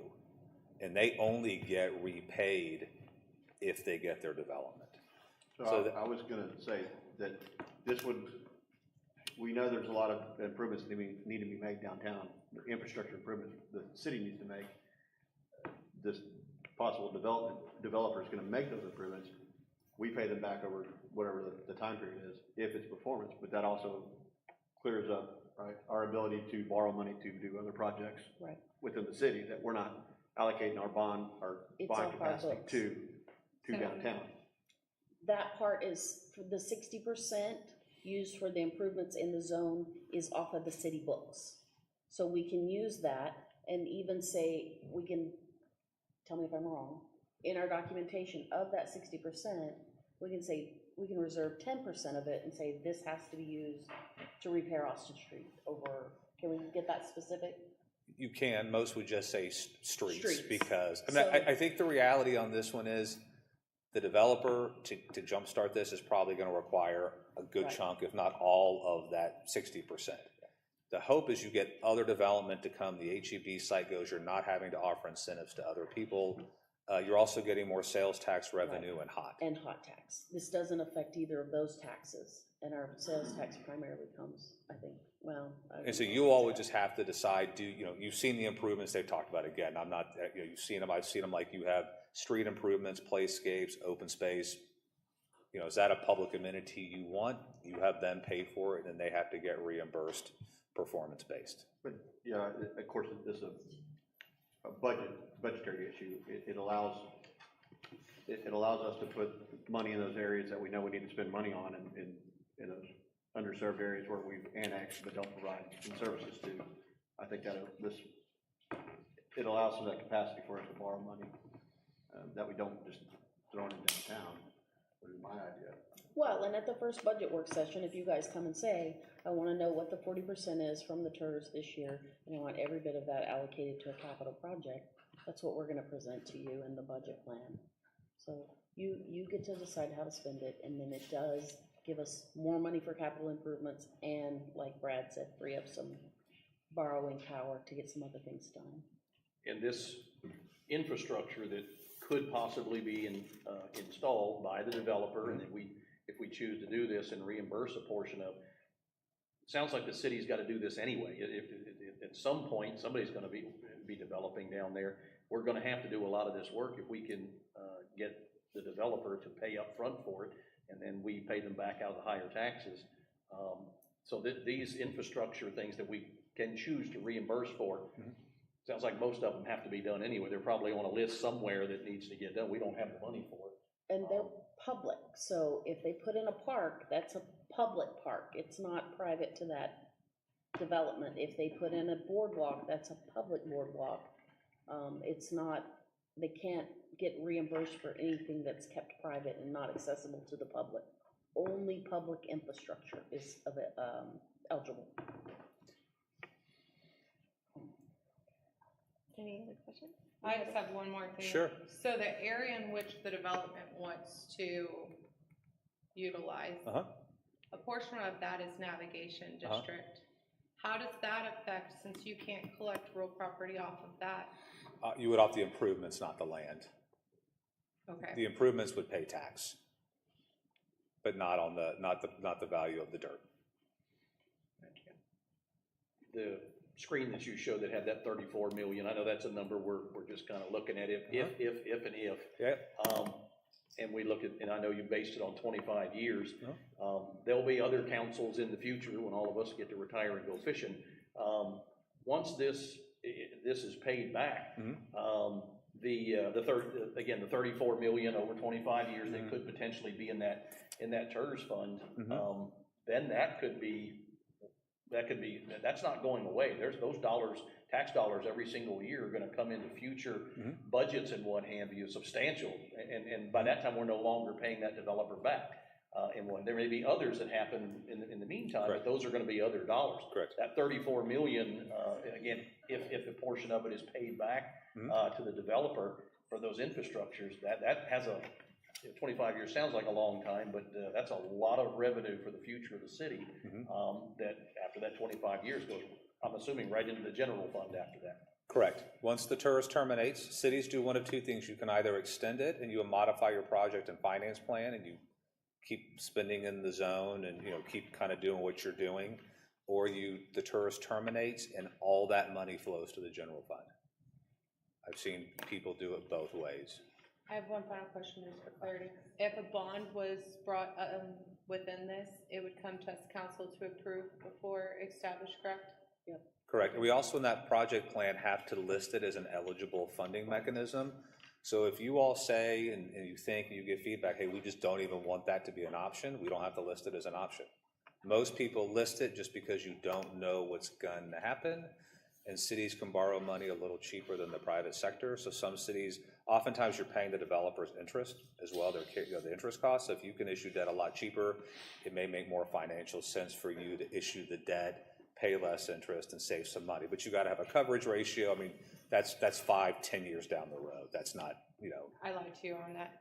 Is there a way, like, if that, it can be considered, sorry, that, like, say, any uncommitted money at the end of the year, so that this doesn't become like a slush fund, right?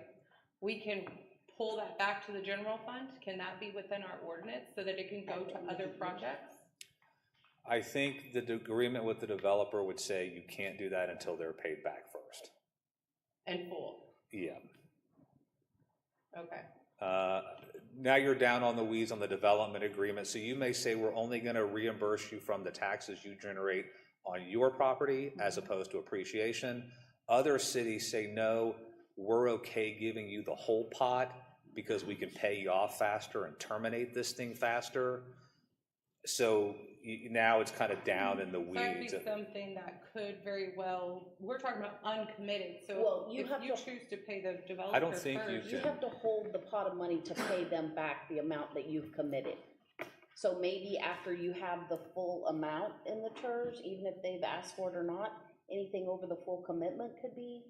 Your ordinance could say, well, I have to think, if your ordinance says you're not going to put in more than a certain amount, and you completely paid them off, you would just terminate the TERS. You wouldn't keep it in. I don't think you're allowed to do that, but I probably would want to double check. I don't think you can do. I know what you're saying. What other cities will do is you'll find, so if you make that project list broad, sometimes what you'll do is instead of using city funds to pay for a sidewalk repair, you'll use TERS funds. Yep. So if you make your project list broad, a way to do what you're describing is make your project list broad. So if you have extra funds, have the TERS pay for lighting repair or sidewalks or repave a road. And that could take some of the pressure off the general fund. Correct. For the Yes. 3 to 5 So as years opposed for to this small doing stuff. what I think you were trying to describe, you would just have the TERS pay for a city project as if it was in the CIP or something. Does that make sense? Yeah. I promise I was done. And I don't mind. I mean, Hold on to the public hearing. yeah. So, and I don't mind it, and I don't want to speak for the city manager, but if the merchants want to meet online on a Zoom, I can do this presentation. I think it's extremely important. It's going to be important in my decision. Okay. Because, I as a full city I represent, but also they're my focus. So as much information, I'll push the participation if you can provide the information. I can come down again in person. I can do it virtually. Some people like doing it virtually because merchants are busy and they don't want to show up in a place. So if you want to do 8 o'clock coffee and breakfast, I can show up. If you want me to. They like evening and wine. I love it. They will show up. And they'll provide you a place. I like it. Okay. I think, are we good with the 20th to hold the first public hearing? Yeah. Yes. Is that, Do you guys want to do the first reading that day, or do you want to wait until? I think we should wait to see what our participation is in that public hearing, and then we can make a decision to move forward on whether we want to, because we can always postpone the first reading and hold another public hearing. So you can always put the first reading on August 20th. We can make a motion to postpone for another additional hearing to encourage participation. I don't feel like we should rush this. So We have time, we need to encourage the public's participation. Art just mentioned the public hearing is on the ordinance, so we will at least have a draft ordinance by the public hearing. And then you can take the vote at a later date. Mayor, We can have the first reading at that meeting. If Right. we You need can have to the first propose reading, it. yeah, we need and to then if it's propose, like you horrible, say. you kill it, or. And it may be helpful to have the first reading, like at the beginning of the public hearing, that way the folks could hear it and maybe understand a little bit more, may change some of their. So the ordinance will be in the packet and available online. I would appreciate if we can get that, but like I know it generally posts Thursday, Friday, but if you could provide more time for review on that, even if it's just that portion of the packet. But I think Yeah. that, you're already working on it over there, or what? That's between those two. So as soon as they have it to me. Yep. And I've proofed their typos, I will send it to y'all. So let me make two comments. One, if you want me to come down and talk to the merchants before the 20th, I absolutely I think you can. need to do that. So sometimes this time of year, for us, my partner, me, we got to work around different clients, and city councils meet on the same date, or county commissioners court. So I know the 20th works for me, at least on that public hearing, but we can change it. I can definitely come down before then and speak to the merchants. So if you would like me to come down. I'll get with Okay. Vanessa, we'll get with them and figure And something out. come up with a couple dates, and I can come down whenever folks need me to. Let me ask you a question in the ordinance. Does that 60-40 split that I showed you, does that seem, 25 years, 60-40? I mean, does that seem I think reasonable? it's gonna be whether you get all three to participate, right? Doesn't matter. Doesn't matter. I mean, I think my recommendation is that feels like the right split you're going to need to pay for the amount of infrastructure in this zone. I don't know that you want to go much higher, but So I think the split would be good for the developer if everybody participates. But I think more importantly, the split is probably something that is reasonable and good for us. So if nobody else joins, it doesn't matter. That's still a split that we can tolerate. So I have a question. It was mentioned that if the county chooses not to participate, and this is a city NAV participation, and it's not enough funds for the developer, and they say, I'm sorry, we just can't do it, then we move forward, right? The navigation's locked in. Yep. And then we can still make downtown improvements. Yep, with either the natural growth Correct. or if something else were to come in and improve the values, that same increment would be captured. It does not have to be this project. And I also just want to note, so that it doesn't get convoluted with anybody, Travis is our consultant. He's looking out for our interest. Yes, we have a developer in the queue, but he's here to protect us. They bring it their own people. So when he's telling you stuff, it's in our interest. and it's what's sort of standard. Like I said, listen, I don't think it works here. Some people put 100% in their downtown because their downtowns are historic, relatively built out, and so that 100% isn't a lot of money. I don't think that makes sense in this circumstance. We all have so much need. I don't think the public would want you to put all of it in the downtown. 60-40, I think, seems a reasonable based on what other communities do. Some do 70-30. Some come in at 100% the first 5 years, then they go down to 90%. And I think it's probably easier to pick a split that works for you. It makes it easy for them to put it in their financial models. So sort of my recommendation, sort of what's standard is a 60-40 split, 50-50, 70-30, that ballpark, in about 25 years. Is that in the development agreement, or is that in the tier? That's in the ordinance. Can we get some examples of whether we do it 60-40 developer cost, how quickly we can get them out of the, you know what I mean, like paid off, whatever, so that we can kind of know what we're going to be able to allocate after this? Would you like to take the development that is on In the queue and take those numbers and do them at a 60-40, a 75-25? Yeah, I And then mean, maybe I a would just like to 50-50? see it, Sure. I support development, they're not my priority. Right. But I support development and improvement, that is where I'm at. I want to see what we can do with this money outside of that development. Right. If you need to include it, that's great too. I just want to see So let what can me be ask done this question. afterward and how soon. They're probably going to ask for $35 to $40 million. They believe they have that order of magnitude, and they're reworking their plan now with the NAV district property. So just so you know, that's the sort of ballpark they're going to come ask you for. You can choose to do it or not. A question for you is, do you like the TERS? or do you want to get out of it as fast as you can? Because one scenario says put in 80% for a shorter number of years and then you can shut it down. Other cities say, no, let's not put as much in, so more money goes to the general fund, but it means we just have to keep it in place longer. So I guess let us know if that's on the term periods, what we're capable of doing, because we have to sustain the general fund as well. Yep. Well, Just examples. I'm sorry. Can we see it as 50/50, 60/40, 70/30? Yeah, we'll, Yeah. With the development that is in queue? we'll pick some. We'll also pick some opportunities if we go higher, you know, we would pay the developer off sooner and then have the growth in the TERS to reinvest in downtown. If we kill it, what goes to the general fund? Travis will do a couple scenarios. I wouldn't like to see it, if we're gonna do this and it's gonna get approved, I don't wanna see a time frame in which just benefits a developer Right. and not my downtown.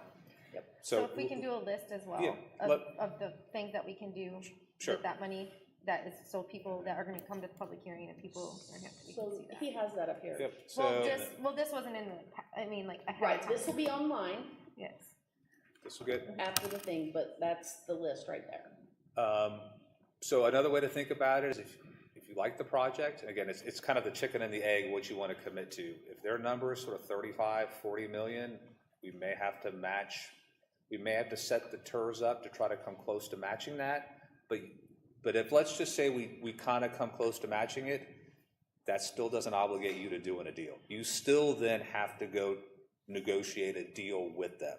So we probably also want to keep in mind how much money we think the developer is going to ask you for.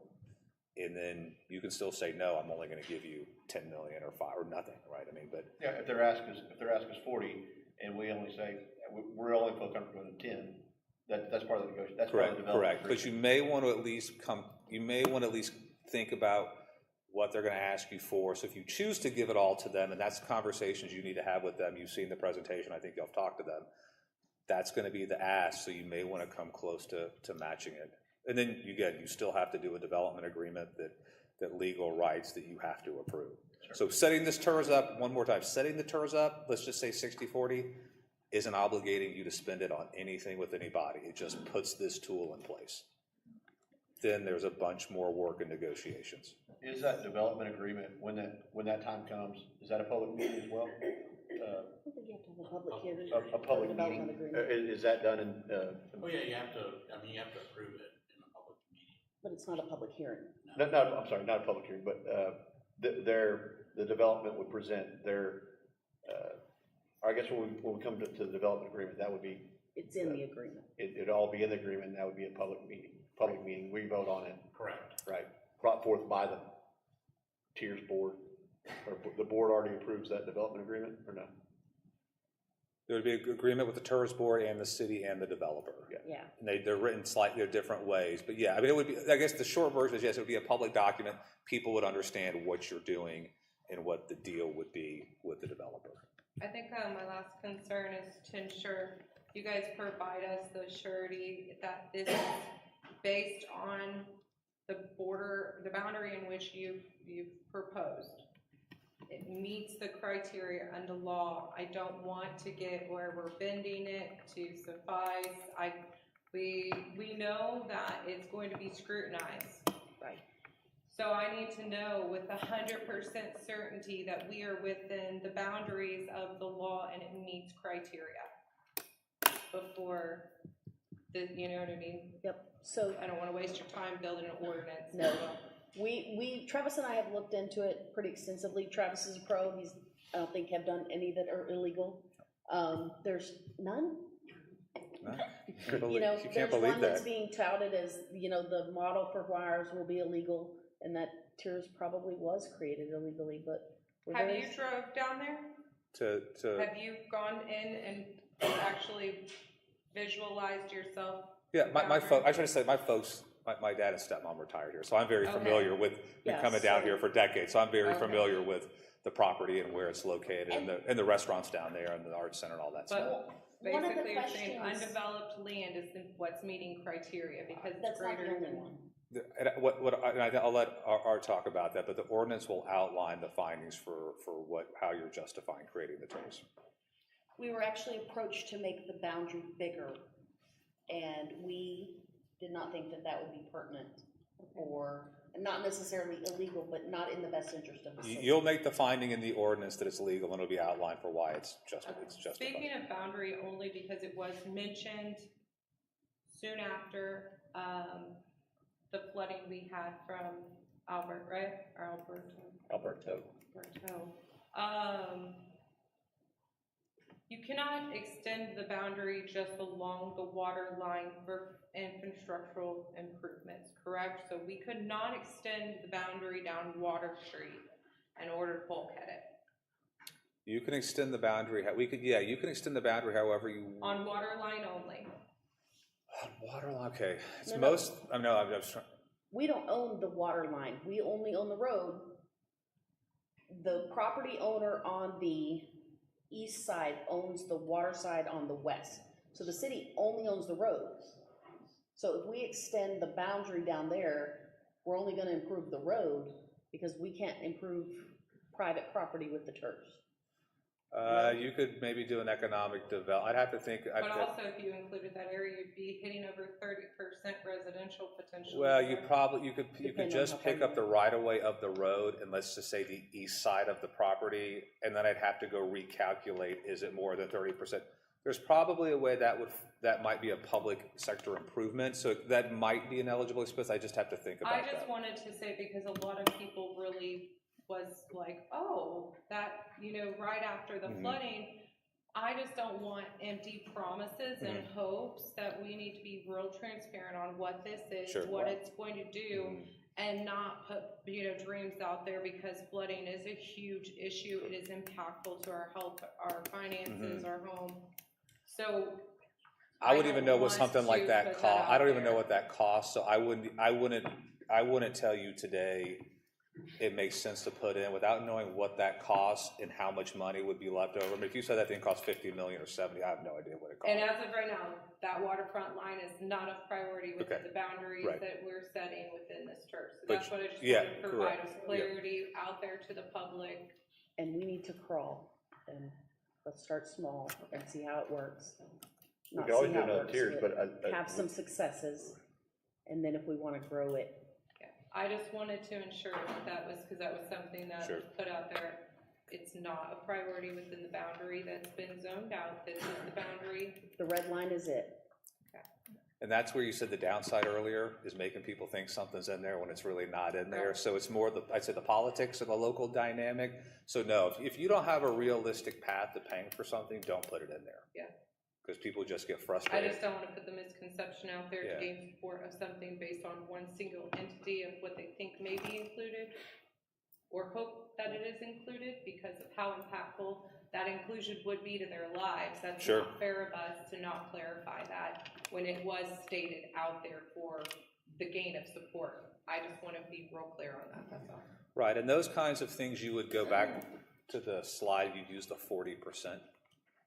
That expenditure would make, that kind of expenditure, you could use the money that goes to the general fund to pay for those kinds of improvements outside the zone. That may be how you could pay for something like that. Is there anything else you need from us for direction? No, we could talk tours all night, but I know we all got other things to do, so I can, Cut my mic off, I'm done. no. So we're gonna This go is fun. forward and put the public hearing, we're gonna publish it in the paper, we're gonna have it on the 20th. We'll have the ordinance at the 20th for first reading. And then you'll have, The preliminary plan, the preliminary project and finance plan done. You'll Yeah, have, so do the all preliminary project and finance plan will be done. He'll write an ordinance that includes the justification and the finding for why this complies with state law. And then if you want me to come down before then, we can work on a date, and I can meet with whomever and as I'll reach many out, we'll people. have something to you, hopefully tomorrow, we'll start communication with them. so I would suggest that we do it at a more neutral site than just downtown. And invite anybody that would like to come, so it's more like an open house. Are you gonna have wine? No. Oh. Shelley, she's gonna have wine for you. Okay. Shelley has offered that we could do it at the chamber, and that might be a good idea, so it's more, I'm okay with it. More open More to, open to the public. I think yep. it's much information we can put out there, agreed. and we need to push it. Shall I post it all over too? Yes. All right, I better Okay. stop so I don't get Yeah. yanked off. I will see y'all, I guess, in a couple weeks, and then I'll see you back on the 20th. But we'll get the plan done, the ordinance. We'll get you some numbers too, some different scenarios, and we'll kind of firm up what we think the developer is at least going to ask for, so you can weigh that information. I'm sorry, on the ordinance, will that 70-30, 50-50, 60-40, would that have to be in the ordinance? So would we need three versions of the ordinance to look at for those numbers? Because they or- want the scenario. Can we just leave that part blank and then? Yeah, fill it I in? mean, It could be an addendum I've page. got that section blank right now for y'all Okay. to fill in when y'all wanna. I don't want you to have to work 3 drafts of an ordinance, but like, I would like to see those numbers. We'll get it. Of what that would look like. Do we need a motion to do that? No, it's No just a action directive, tonight. so thank you. Thank y'all, see you in a Okay. couple weeks. Yes. Thanks, Travis. Okay, we're going to agenda item number 12, provide the monthly city manager's report. No, it's not. No, it wouldn't. So we spent a lot of time on it first. I'm gonna give, Anthony a very few minutes to go over the engineering report. And then my report will be online tomorrow for everybody to see. It's much like the one we gave last week, but it's updated. So it'll be posted online. A few minutes. Yes, ma'am. Good evening, everybody. I'll be brief. So we went over a lot of the background information last council meeting. I'll just focus on the changes from the last report.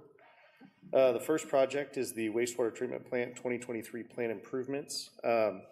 So far, we've completed the installation of the grit screw system and the scraper system, which I understand has been down for a couple years. So that's hopefully a huge benefit for the workings of the wastewater treatment plant. They have constructed the 2-inch seal slab for the new digester and completed the installation of the electrical duct banks. They're preparing the commencement of the digester footing, the foundation for the office building. They're working on grit screw number 2 and continuing the dewatering and excavation of the new digester location. So for the GLO Community Development Block Grant drainage improvements, Project 1, trailer and Thule, that's currently on hold. I did get a late update on my way over here that they are preparing to buy the boxes for that project, so it looks like they're finishing up Project 5 and will be moving over to Project 1 soon. Project 4, South Ann and East Hackberry, has been completed. We're working on scheduling a walkthrough with our staff and city staff just to put our eyes on it, make sure there's nothing that's been left out of the plans. Project 5, Market at Church drainage improvements. They have completed the installation of the 30-inch RCP and the junction boxes and the outfall, and have completed the asphalt pavement repairs. Project 6, Sabinal and Orleans Laurel and Magnolia. The city and the bonding company are working on the resolution discussions for the latent defect issues. FEMA, Enterprise and Maple drainage improvements. Every 2 weeks, we reach out to the grant managers and TDM asking for an update, getting the same story. FEMA doesn't answer to anybody, so we are poking and prodding gently to try to get information on that. Texas Department of Agriculture, Kluge Trail and Holly Road. We are currently under design. We're working on the engineer's letter report. We have completed the 811 locates, and the surveyors started on Monday of this week. They should be done middle of next week with the topographic survey. FEMA hazard mitigation. This is the generators applications. Again, FEMA, Q, haven't had a response from FEMA yet on that. I know the grant manager has looked at the grant portal on the 15th, 17th, and 18th of this month with no change in review status. The additional projects, Rockport wastewater treatment plant discharge permit renewal is 40% complete. We've completed the draft TCEQ forms, and we are coordinating with the plant operators and the testing lab for the effluent testing cost proposal to send to the city for review. That has to be completed, the complete discharge permit has to be completed by November 15th of this year. And we have completed a plat review for the Daniels Forest plat resubmission. I do have some photographs on the last page. So that's the digester seal slabs completed on the top left.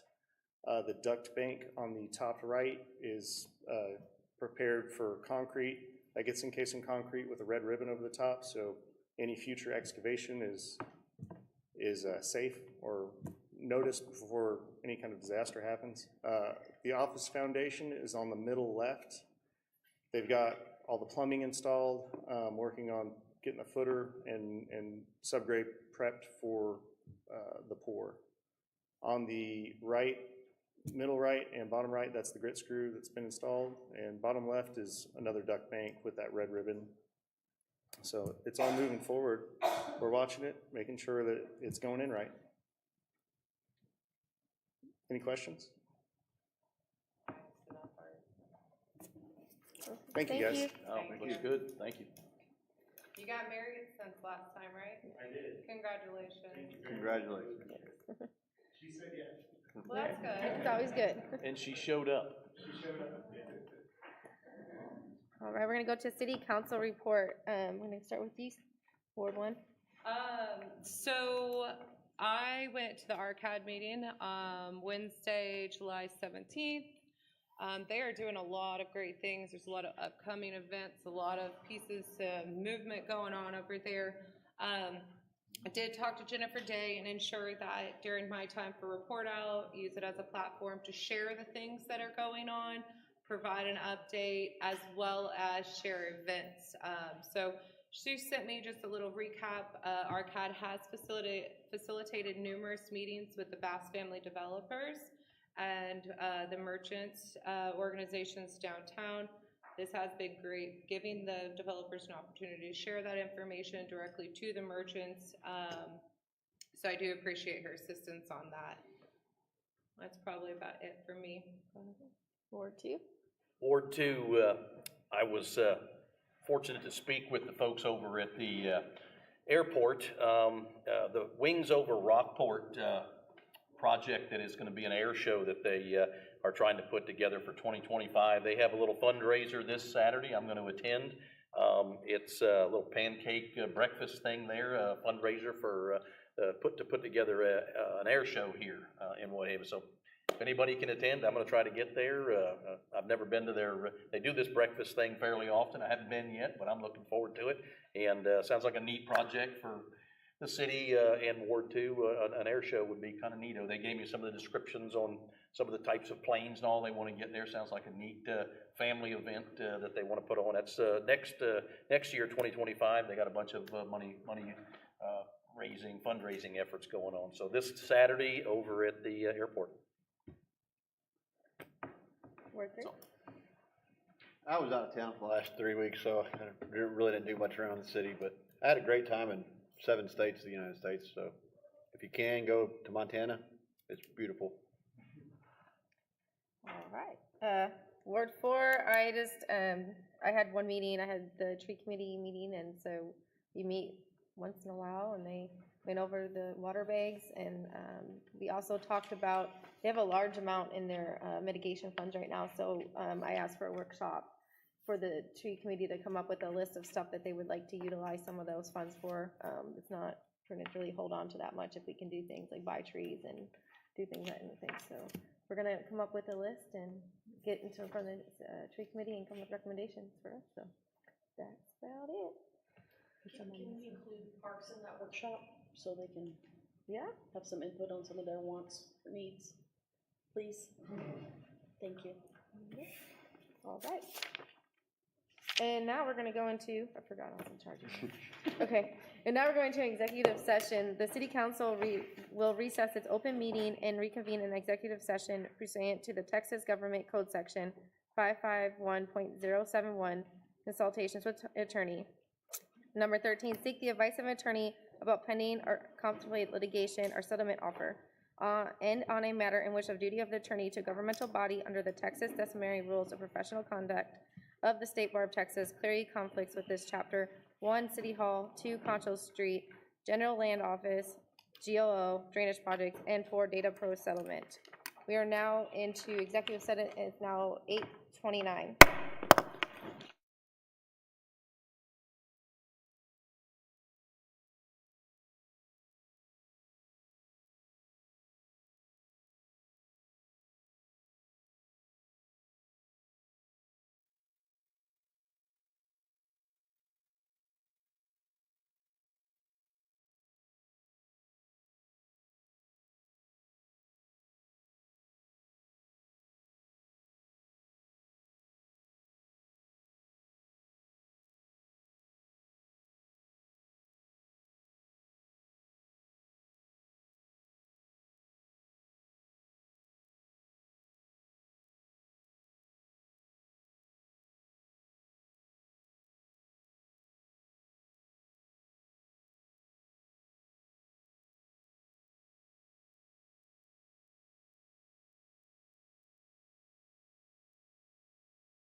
I'm now closing, we're now back from executive session, is now 9:20. Motion to adjourn. No, it was me, I swear to God.